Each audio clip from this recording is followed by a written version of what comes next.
Welcome back. You're in for a treat. An award-winning pitmaster shares his secrets for his juicy, tender brisket and a recipe for his famous cheesy Tater Tot Casserole. It's all good barbecue here. Such a simple process. Cooking meat with fire. But any true barbecue lover knows a lot of skill and a ton of finesse are required to create really good barbecue, like fork-tender briskets and lip-smacking ribs.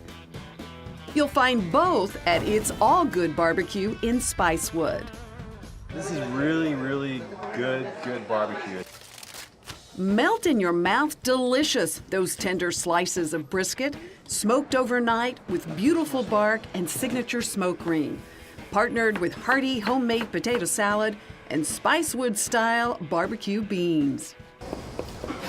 Nice, tender, cooked perfectly. I had a rib, I had pulled pork, I had the brisket, and it was very good though. The barbecue you'll eat here wins awards, big-time awards. Now, you're not going to tell my cardiologist that I'm here, are you? It's All Good Barbecue is a small, simple spot in the Hill Country, a place that can boast big time about being a barbecue boss. It's delicious. The Pedernales sausage is porky perfection, spicy and smoked just right. A trio of true barbecue aficionados came together to create It's All Good Barbecue. They regularly compete, and as you can see, they win. Co-owner Dan Harrington, a.k.a. the Rib King, jumped at the unexpected chance to find a job he loved. I was recruited by an old man at a bar one night that I was managing. And, True story? A true story. And one day he just, out of the blue, he goes, Dan, you ever thought about owning your own barbecue restaurant? So at 27 years old, Dan bought his first restaurant and started competing at barbecue events. He became friends with two fellow competitors, and they decided their award-winning barbecue was so good, they opened It's All Good Barbecue. I never got into it so much until I was invested into it, and now I can't stop. He says winning that first prize for first place reeled him in. I went through ribs and I didn't place, which was heartbreaking for a Rib King. So we got down to the very last thing, which is your brisket. And that's what everyone judges you on, is your brisket. And we got down to first place and my ticket was called and I lost. Wow. I lost. It's like winning the lottery. You won first place in brisket. That is an achievement in Texas barbecue. And I've been hooked ever since. Some secrets he'll share. Some, well, he won't. And you have a secret rub? Oh yeah, we definitely have a secret rub. You can't have that one. Okay, so we're not getting that one. I didn't think we would. For example, It's All Good Barbecue does wrap its brisket in foil right after it comes out of the smoker to keep the bark moist. It's all about experience. You've got to learn the touch and the feel. The goal? The truffle shuffle. That's when everybody knows good. You can jiggle it like that. And when it comes to tender ribs? And that's called a C test. If they're done, you can hold them down and they're going to make a C for you. If you're getting that small little split up here, Yeah. that's whenever you know that baby's ready to go. That meat, whenever you bite into it. Since it's all good here, you don't want to miss the sides, like the 3-cheese mac and cheese made with cheddar, easy melt, and smoked Gouda.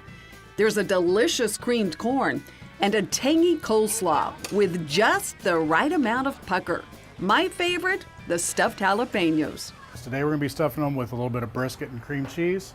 An oyster knife quickly removes the seeds and ribs. Dan mixes the cream cheese and brisket together by hand. You want to cap off your end so that stuffing doesn't come out. There's a little knack to this. An hour in the smoker. Whoa! The most popular side is the Tater Tot Casserole. Always the Tater Tot Casserole, that's my favorite thing here. This casserole combines cream of chicken soup, lots of butter, sour cream, and a hearty helping of cheddar cheese. I like to get dirty with it. Okay. Let's get our hands dirty.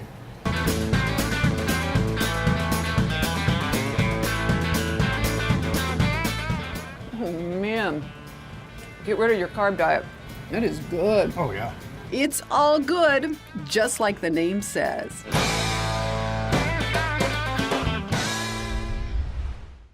We We are cooking for the holidays in my kitchen, and I'm so excited to welcome HEB's culinary director, chef extraordinaire, Scott Tompkins. And we're doing a fun dish, something you can do with the kids, and it's a great party item too, right? Yes, it is. And the great thing about it is it's completely customizable. So this will work really, really good. Typically, crunch cakes are made with ice cream, but it's like, I'm just one of those weird people that's not like an ice cream cake fan. They melt so fast. They do, yeah, and it's hard to kind of keep them out at a party. So this is a very stable cream here, and all we've done is taken 2 parts of mascarpone cheese with 1 part of heavy whipping cream, creamed it together, added, of course, powdered sugar, vanilla bean, and the great thing about this is we've added orange zest to it to kind of make it a creamsicle to go along with the crunch part of our For the of our cookies. cake. It's That's super exactly right. easy. I'll have the entire recipe online, but you're going to show us the techniques we need to know, right? Well, first you'll need this. We're going to arm you with this so you can make the crunch in the crunch Okay. cake. So we're just using these. It's called Brownie Brittle. So we're going to use 2 different styles. That's a dark, like chocolate chip style. Yeah. It's kind of cathartic, right? Like you're It's been a stressful week, Scott. That's right.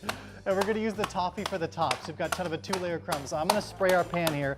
Now you don't have to do it in muffin pans, but this is kind of like you said, great for the holidays to kind of like get the kids involved and do whatever. So we just kind of grease that. They're going to go in the freezer for about a half an hour once we're done. Okay. We're just kind of literally making a crust, a base for the crust. So then all I do is just come back behind you, and you just want to push the cream like kind of into the crumbs so they kind of like absorb that bottom crust here. Gotcha. And it you keeps just it kinda- layered. They don't run together. Exactly, yeah. You just top them with the brittle. You don't have to use these. You can use Oreos, Famous Amos. I mean, Whatever your you granola, want. Whatever you want to be your crunch on top of that. Yeah, Oreos would be good too. This is good. This was your recipe. It is. You developed yeah. it, right? Fun, easy, yeah, absolutely. Something everybody will love. Well, Oh, that's good. it's like that ding dong. Has that like that old Hostess. Oh, that is fun. We've got the entire recipe, crumbs and all, at goodtaste.tv.